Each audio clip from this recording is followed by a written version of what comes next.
and welcome back to the PowerSwitch, gaming's call-in talk radio show.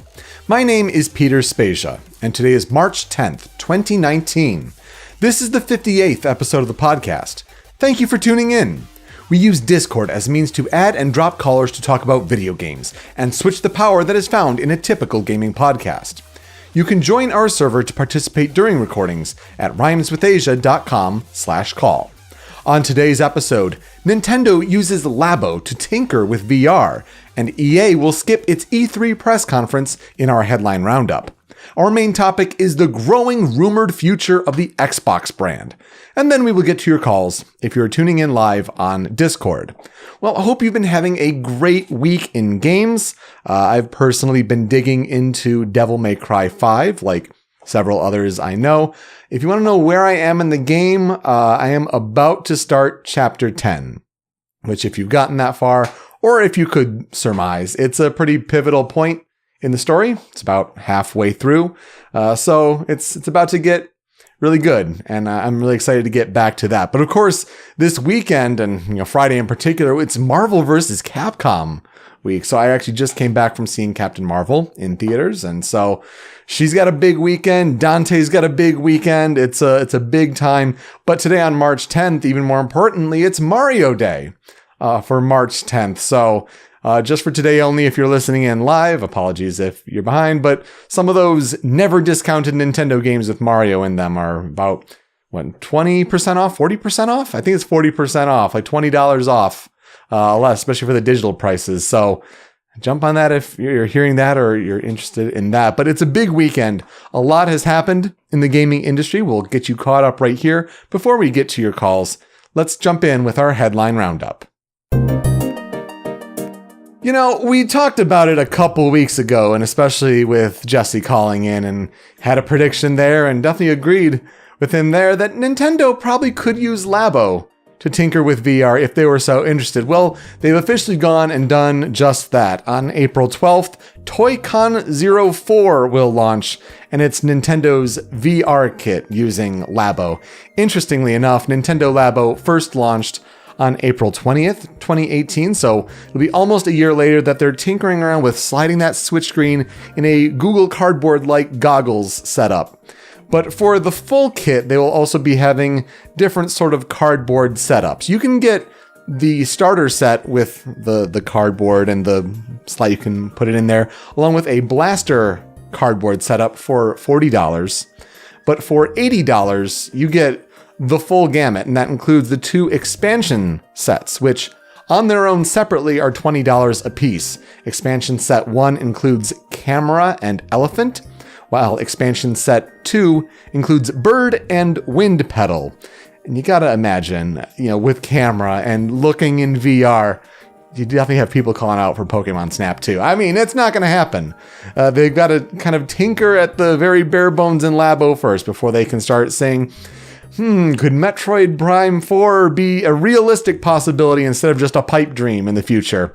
But $40 is not a bad price point if that's something you're interested in. Now, granted, we've talked before in past episodes where the 60 hertz screen, the 720p screen of the Switch on its own might not be the best as your first experience in VR, much less for kids. I mean, Nintendo must know what they're doing if they're putting this out there, but it's just interesting to see. We talked about the rumor kind of existed a couple weeks ago, and now it's here, April 12th, that VR kit will be coming.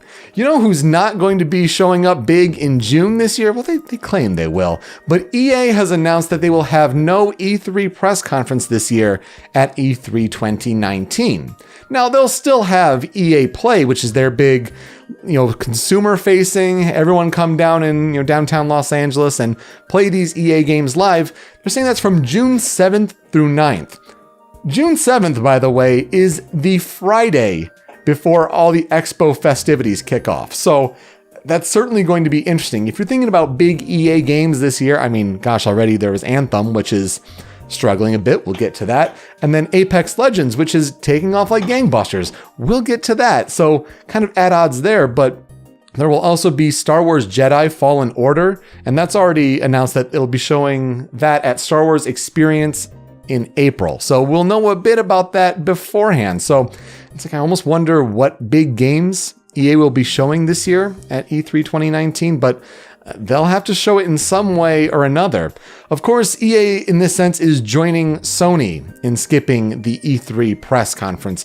And you almost have to wonder, who's going to follow? I mean, does Bethesda come back for another stage show after Fallout 76? Can they even try to redeem that? I mean, they'll have, Wolfenstein Youngblood supposedly for this year. Doom Eternal, if that's still going to be for this year. So maybe they'll have some things to show.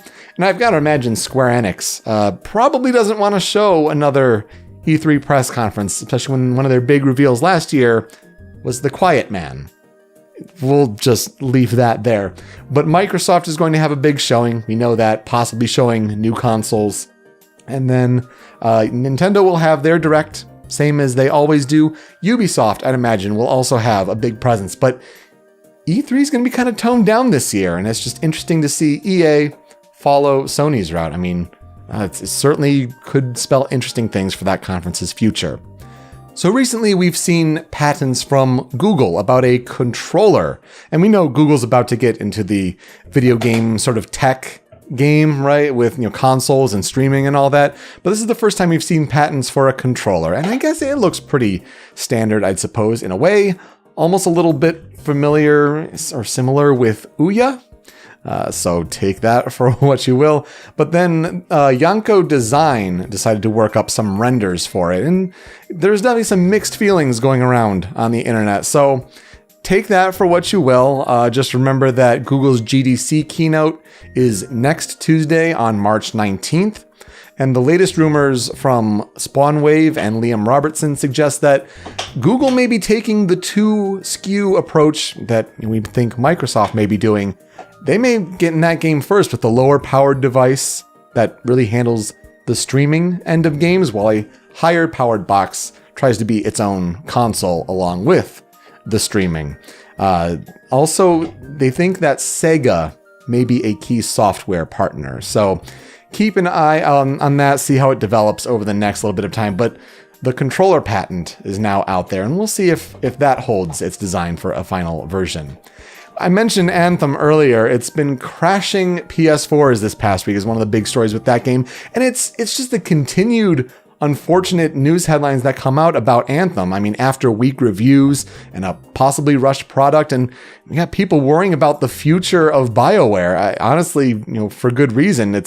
Anthem doesn't seem to be doing too well, and it doesn't help when it's crashing PS4s, and there are database rebuilding steps that need to be done on these PlayStation 4s. There were initially reports of bricking consoles, which is just like, priority one, all hands on deck sort of deal. But EA says that they could not verify those reports. A patch is supposedly now out, but it doesn't make up for the week of poor headlines that Anthem has been receiving. On the opposite side of the EA spectrum, Apex Legends has hit 50 million players registered within a month. That's 4 weeks since it's launched. By that margin, you compare it to the success that Fortnite has been. They hit 45 million players in 16 weeks. 45 million in 4 months for Fortnite, and then 50 million in 1 month for Apex. Can Apex continue this meteoric rise? We'll have to see, but it's challenging Fortnite in the sense that, according to Twitch and the most played game of the month, I mean, Apex took that top spot by their metrics. There's competition there, which is always certainly interesting.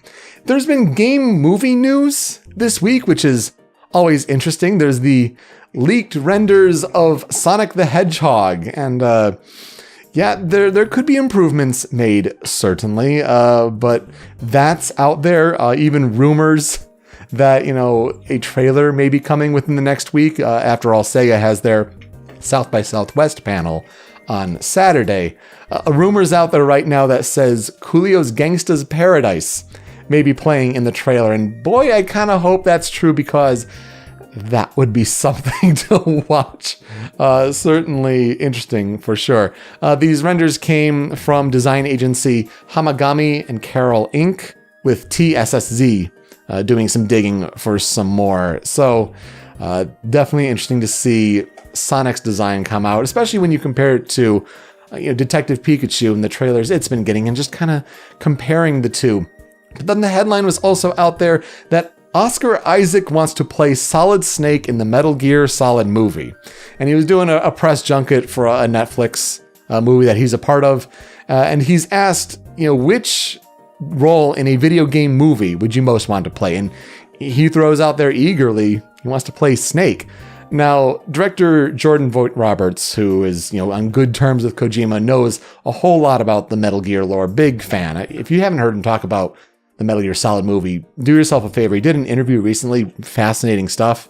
But he's been on record saying that the casting hasn't started yet for the Metal Gear Solid movie. But in that sense, the ball's in Isaac's court if he wants to play that. And then just in a wrap up of the week in embargoes, the reviews and of course launch for Devil May Cry 5. Game's doing really well with like an 87 on Metacritic. So Capcom is back. You think of all the games with the RE engine, with Resident Evil 7, Biohazard, with the Resident Evil 2 remake, with Devil May Cry 5. And then you combine that with Monster Hunter World. Capcom is doing gangbusters right now as far as making great games. Also, preview embargoes are up for Sekiro, Shadows Die Twice, and Days Gone. If you want a good video for Sekiro previews, I'll link him in the show notes, but check out Vati Vidya's video. He's a really good Souls lore YouTuber, and so he has a really good insight, like of 15 minutes worth of footage on Sekiro.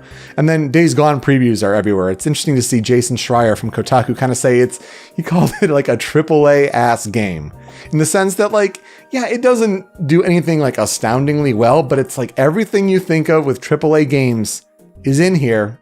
And it's fun to play. You think with Days Gone for a PS4 exclusive, maybe kind of sliding under the radar, being compared to Last of Us Part 2. It sounds like it's trying to make it its own thing, and a lot of different AAA open world mechanics in there, but generally positive previews coming in for Days Gone. So excited for that one on April 26th, and then March 22nd for Sekiro. So that'll just be a couple weeks away here. Let's talk about the game and release date announcements that happened in the past week. Diablo is out now on PC through GOG. They've talked about that other different, old Blizzard games are going to be coming through that service over time. Interestingly enough, Diablo 2 wasn't mentioned, which makes people wonder if a Diablo 2 remastered is on its way, much like a StarCraft remastered appeared, whether it was like last year, something like that. So keep an eye on that if that happens. Turok is going to be coming to Nintendo Switch on March 18th, so very shortly. And Turok 2 will be coming as well, but they haven't announced a release date yet for that on Nintendo Switch. Judgment, which is the Yakuza cross Ace Attorney kind of game, set in the Yakuza universe. That's coming June 25th, very soon on PlayStation 4. I'm very excited for Judgment. This is also what's known as Judge Eyes in Japan. So check that out. Really interested to see that one when that comes in a few months. That's crazy. Trine 4, The Nightmare Prince, arrives in fall 2019 on PS4, Xbox One, Switch, and PC. It'll be $30. And if you haven't played any of the Trine games, they'll also be launching the Trine Ultimate Collection with all 4 games, also in fall 2019 for $50. Just something to keep in mind there. Killer Queen Black will become another cross-play game, but not on PS4 yet. The game's already confirmed to be coming to Switch and PC in Q3. It's the classic multiplayer arcade game, but it just got announced for Xbox One in a Q4 launch with cross-play with those other 3. Again, no PS4 yet, no friendliness there yet, but just something to keep in mind is, crossplay becomes more and more of a thing. And then Emily is Away Less Than 3. To be announced, release date on platforms to be announced. But this is an instant messaging sort of interaction series. If you haven't played Emily is Away, do yourself the favor. It definitely hits at that nostalgia sort of string for a different, the demographics that you or I may be a part of. This one seems to be going more towards Facebook and Facebook Messenger, which will be certainly interesting at the outset of that platform. But let's get to our main topic, talking about the rumored future of the Xbox brand, because this is the third week in a row now that we've heard distinct rumors about what the future of the Xbox brand can be or could be. And this is mostly, oddly enough, coming from Brad Sams over at Thurrott.com, who is a really renowned sort of Microsoft Windows insider. And I found it interesting to talk about this in particular this week because we've been touching on Nintendo topics, and that's great and all. But for Xbox in particular, I found it interesting that this was the week where I myself found myself in purchasing an Xbox One X. Now, if that's something that interests you, now is actually a really good time to do that, especially if you have a Microsoft store near you, because they're taking in game console trade-ins to kind of knock down the value there. I have a Xbox One launch system with a Kinect sitting around, and I'm like, what can I do with this? Well, I can trade it in to get an X. I mean, that would work. And then Fallout 76 has this bundle, white system, white and black, but I like the white console look myself, but knock it down from $500 to $400. Now, you know as well as I that I'm not going to touch that game at all. But if you're saying to knock down an Xbox One X by $100 and then a trade-in, I think I got $125 on the trade-in. You get at least $75 additional on the trade-in. To get an Xbox One X for under $300, absolutely sign me up. But I'm doing this in knowing what is kind of in store for the Xbox brand. And, this is coming off of long-time rumors of Scarlet and the dual SKU solution with the lower priced box to get into the ecosystem, with the Project X Cloud streaming to really focus on that. And then they'll have the higher priced box, the lower bundle being Lockhart, the higher bundle being Anaconda, those kind of keywords. Even talk of at GDC, Microsoft may officially reveal their plans to bring Xbox Live framework to other devices, whether it's iOS, mobile, Switch even. But yeah, it's these past few weeks where there's the rumor of Game Pass coming to Switch and maybe even xCloud. And oh man, would that just be a game changer, right? Isn't that crazy? Oh, and then last week, maybe we'll hear about these new consoles at E3 2019 for release in fall 2020. Also, part of the reason why I felt okay, kind of giving myself a little bit more time before those next-gen boxes come out at the end of next year. And then even more recently than that, Xbox and PC, the storefront, they may be merging their backends together. Well, this week, we got even more rumors that kind of point towards that future that Microsoft is pointing to. It starts with the Xbox One S all-digital version, which is apparently going to be announced in April and coming May 7th. This is the almost like vision, again, rumored, but still, the vision of the all-digital box that Xbox One originally wanted to start with. But there's always been hesitation, especially with retailers, and you want the shelf space for games, absolutely, but we're becoming more and more of a digital sort of game platform and a game industry as a whole. Of course, a lot of people are pointing to this and say, oh, it's the Xbox One SAD edition, the S all digital. And it's not the most clever thing in the world, but it's certainly something that's out there. Another rumor kind of pointing back to that Game Pass on Switch sort of thing and saying, yeah, that may not be happening in the near term. That's probably something that Microsoft and I would imagine Nintendo wants to happen in the long term, but maybe not so soon. Like there's still talk of, I would be, not be surprised to see Ori and the Blind Forest coming directly to Switch. There's certainly still talk of that going about, but not necessarily Game Pass, xCloud coming directly to Switch yet. So again, this is what happens with rumors. Things are subject to change. Different sources may say different things, but just keep in your mind of where Microsoft and the Xbox brand may be going.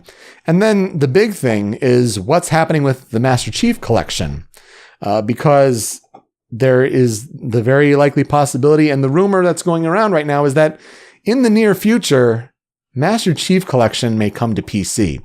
And again, it's kind of all this coming together with, the storefront backend coming together. Could people, just not necessarily be getting an Xbox One port of Master Chief Collection, but it's that game just running on PC, simply because it's all Windows 10 in the end. Like that whole vision coming together. Now, some people still want Halo Reach in their Master Chief Collection, and I don't blame them. That would be a great thing to have, which is all the more important why this coming Tuesday, Inside Xbox will have another episode. And this is their monthly Xbox Direct kind of sort of show.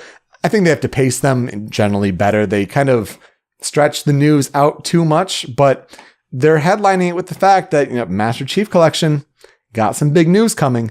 Does that mean that it'll be this digital PC version available now, available sometime soon, or will it be that Reach news? But keep an eye on that and other Xbox news. I just wanted to kind of recap where we are with Xbox rumors, tack on some more that we heard this week. And we're seeing that kind of digital streaming, but still having a powerful box coming, at the end of next year. I mean, the plans are still there. You can't abandon physical hardware entirely. But it's just interesting to see. And all the more reason why, for March 19th, does Google kind of jump the gun and get there first? That's going to be very interesting to see play out. Meanwhile, Switch continues to be a rampant success, and they're going to tinker with VR a little bit. Maybe there'll be a Switch Lite sort of successor coming later this year to make it smaller, get the whole, instead of one per home, have it be more of a one per person device. And then PlayStation, I mean, my goodness, anyone's guess is, as good as anyone else's. But you have the backwards compatibility rumors where they're going to go all the way back. PS1, 2, 3, 4, all on 5, and not necessarily just through streaming there. So, but we have no idea if they're going to wait end of this year for like a PSX to announce PlayStation 5, or will it be February next year? Again, it's interesting to hear how many rumors are kind of floating out about Xbox, but Nintendo's staying tight-lipped, and Sony especially is staying tight-lipped, and it makes for a very fascinating games industry going forward. So that is what I have to say. When we come back, we will get to the callers. We can talk about the main topic, those game headlines, games you're playing recently, really anything is on the table. That's all when we come back here on the Power Switch.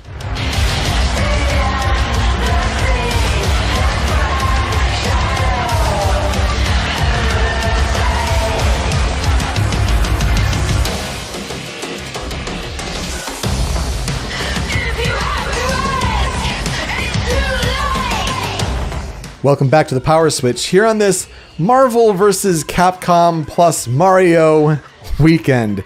Certainly an interesting one in games. I'm actually going to a Marvel Cinematic Universe themed trivia night tonight. So all the more reason it's going to wrap up a very full weekend. Just a lot of good stuff going on in games and nerd culture. It's an exciting time, but looking forward to hearing what you have to say.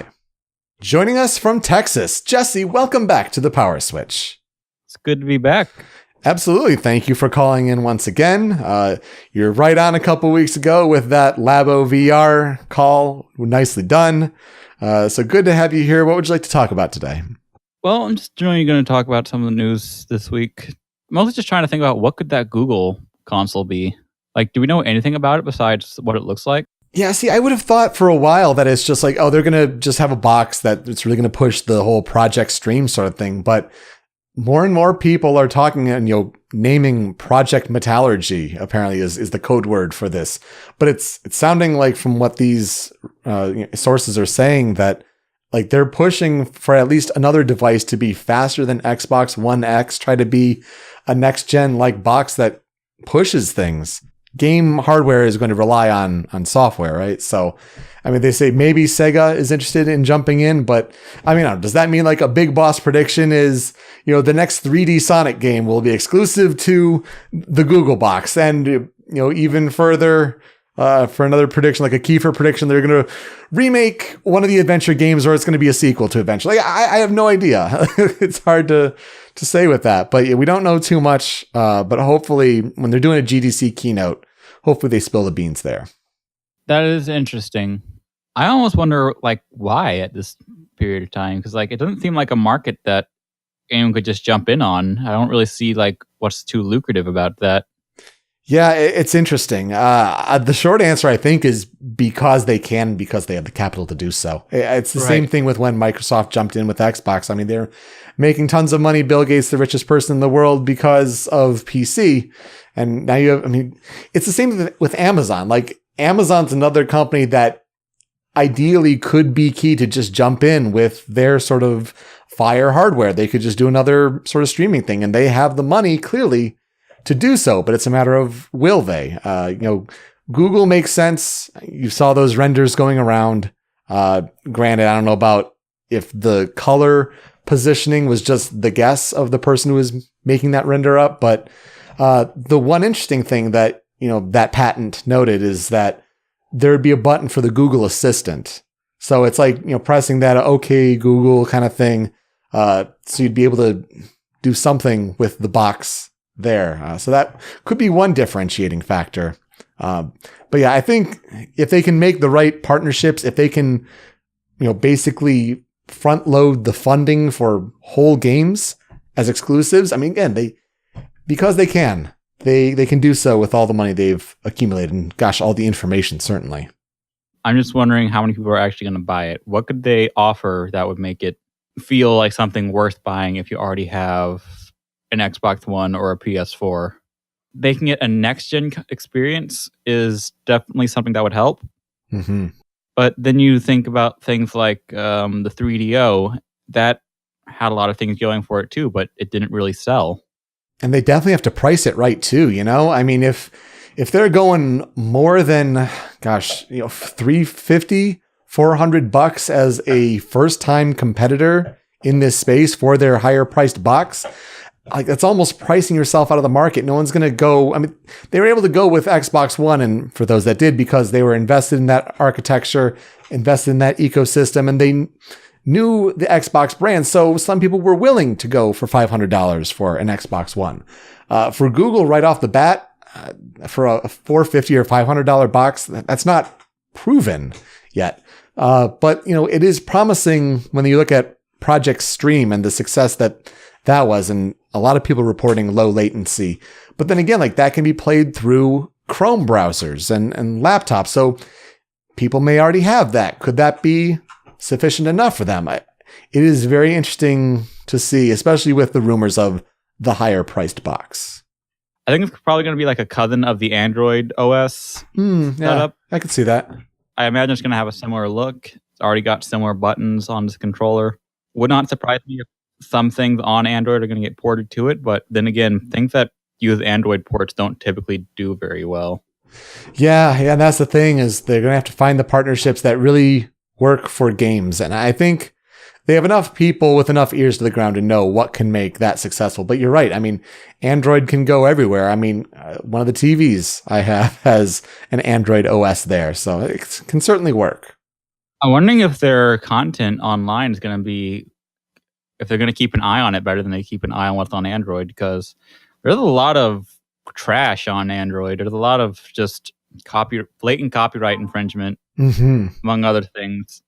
Things that are looking to milk money out of children who have their parents' credit card. It's kind of disgusting at times, but if they're going to be acting like these other big name console manufacturers, then they'd have to keep a better eye on that.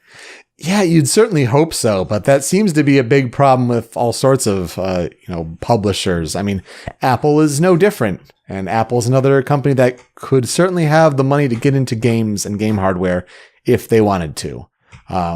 And even Valve. I mean, Yes, I was about to say Steam. I mean, that's insane with that awful game that made headlines this week. Oh God, terrible. There should be a precedent for that. But then even Sony with PlayStation Network hasn't been the best with specifically curating that quality content. So yes, I would agree in that I hope that they can do a better job with that, but there isn't necessarily the format in place to be able to do that. I wonder if this is going to be something compatible with hardware that already exists. Like, is there a type of VR headset that Google is already working friendly with? Yeah, they have their Daydream viewfinder, which is like $100. Sometimes you see it discounted to like $50, but it's a nice quality headset that you can slide phones into. And so they have specific compatibility. I mean, especially it plays nicely with their Google Pixel line of phones. That's something that I have, but they even have something as cheap as Google Cardboard, where it's like, here, we'll send you a cardboard, and it's very Labo-like in a way. So they don't have the specific, Oculus-like all-in-one computing built in. It's more they give you the physical framework and then rely on you to provide the tech in the sense of a phone to slide in there. Right. I'm thinking devices like that are going to be important to get VR to become more mainstream, because you got to find a way to get people to try it, and they try it, make them want something better. I don't think VR is going anywhere. I think VR is here to stay now. Mm-hmm. And it's only going to get better.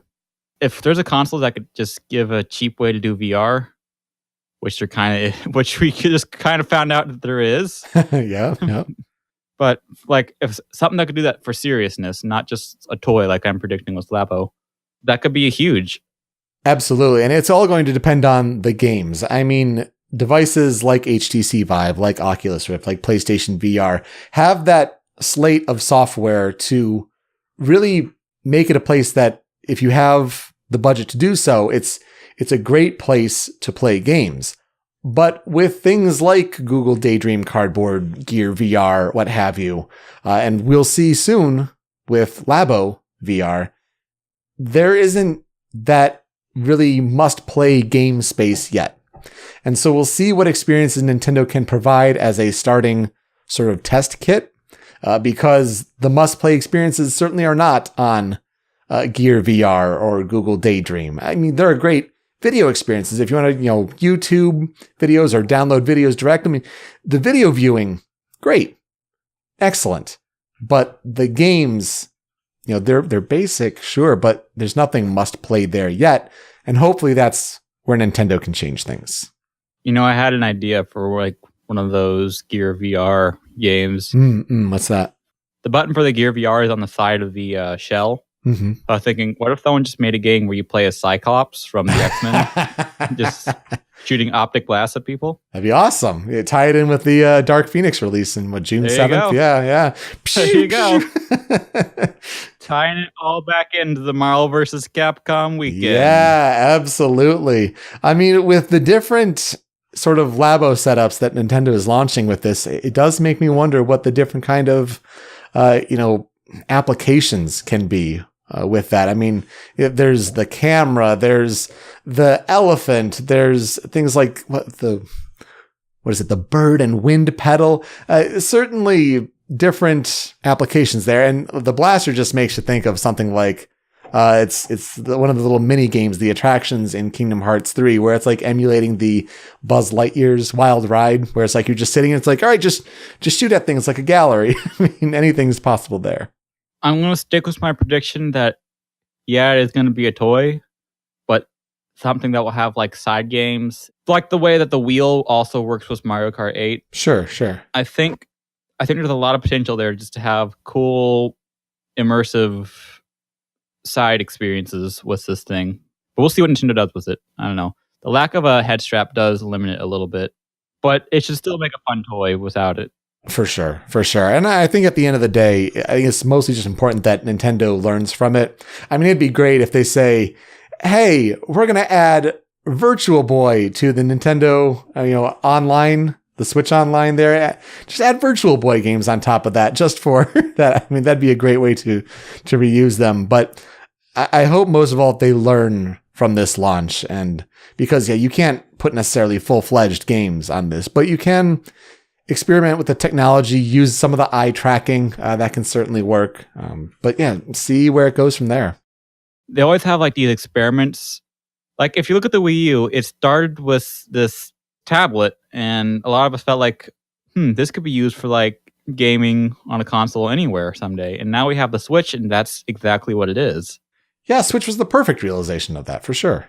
Yeah, Switch does feel a lot like an evolution of the Wii U, and I wonder if whatever comes after the Switch will have aspects of this VR thing going for it. I'm interested in finding out what's going to be happening next with all this Xbox stuff, but I don't really know enough to really make any predictions. My guess is as good as yours. Yeah, that's certainly going to be interesting to see what happens. I think really E3 will be the best, case of what's going to happen going forward. I mean, yeah, if they do this all digital version thing next month and they announce that for May 7th, that's fine. It hits a certain market for sure, but next gen's going to be where it's at in, the next year and seeing where that all develops for sure. And yeah, everyone's got their part to play, and if they're new players as well. Well, Jesse, thank you so much for calling in. Anything you'd like to plug before you go? Well, last time I plugged original sound chat, so I think this week I'm going to plug Smasher Pieces with our friends Stoba and Grimace the Menace. Good show. They recently finished Rondo Blood, and right now they're working on Wario Land. Yeah, they're playing games that are inspired by different Smash Brothers characters. At least one game per character that's tied to their history. Really interesting show. Go check that out on anondino.squarespace.com. Good show there, Smasher Pieces. Well, Jesse, thanks so much for calling in. We'll see you next time. See ya. All right, thanks so much for calling in. If you'd like to join the conversation, you can certainly do on our social media in the comments below. But of course, tune in. We try to, every Sunday afternoon, I try to be available here for you guys. If you want to tune in, join that Discord server over at rhymeswithasia.com/call. Let's talk about the games that are going to be coming out this week. We have Dissidia Final Fantasy NT Free Edition. That's the free-to-play version, Tuesday, March 12th on PS4 and PC. The Caligula Effect Overdose comes out on Tuesday, March 12th on PS4, Switch, and PC. Bombfall, one of those Nindy games, the Switch Nindies, on Tuesday, March 12th on Nintendo Switch. Captain Toad Treasure Tracker Special Episode DLC launches Thursday, March 14th on Nintendo Switch. Tom Clancy's The Division 2, one of the big releases of the week, certainly, launches Friday, March 15th on PS4, Xbox One, and PC. And One Piece World Seeker launches Friday, March 15th on PS4, Xbox One, and PC. And that'll do it for this episode of The Power Switch. We are hosted by rhymeswithasia.com, and we're on YouTube and Twitch at Rhymes with Asia. Find us on Twitter, Facebook, and Instagram at The Power Switch. I am at Pete Speakeasy. You can email us any questions, concerns, comments, or opportunities at powerswitchpod@gmail.com. You can subscribe to The Power Switch on podcast services such as Apple Podcasts, Google Play, and Stitcher. And if you could be so kind as to leave a review, that would really help as well. But most importantly, to participate in future episodes, you should join our community on Discord by visiting rhymeswithasia.com/call. It's a small but growing community, so now is the perfect time to have your voice heard on this podcast. If you want a YouTube video to watch, if you haven't checked out the YouTube channel Girlfriend Reviews yet, I highly recommend it. I think a good starting point is their episode of The Last of Us. And the idea of girlfriend reviews isn't necessarily I'm a girlfriend and I'm reviewing this game from my perspective. She goes about it in addressing the review as this is, the perspective of someone who's played these games. So she's like backseat viewing because her boyfriend's the big gamer, but she's kind of putting her humorous spin on it. It's a really well-produced channel and series, and I highly recommend it if you're interested for a new spin of game reviews. So that's Girlfriend Reviews on YouTube. I started out when I first watched, I think, with their God of War episode, one of their first ones, but The Last of Us is another good in point there. I'd recommend that. So again, a big Marvel vs. Capcom weekend. Don't play Infinite. You go watch Captain Marvel in theaters. Go play Devil May Cry 5. I can't wait to get back to that myself. But hopefully you have a great time, whatever you play, even if it's outside of those experiences. So please stay tuned to our Discord channel as everything develops. And regardless whether it's live or on your own time, I look forward to you joining us for our next episode. With that, I'm Peter Spezia. Until next time, switch up, call in, game on.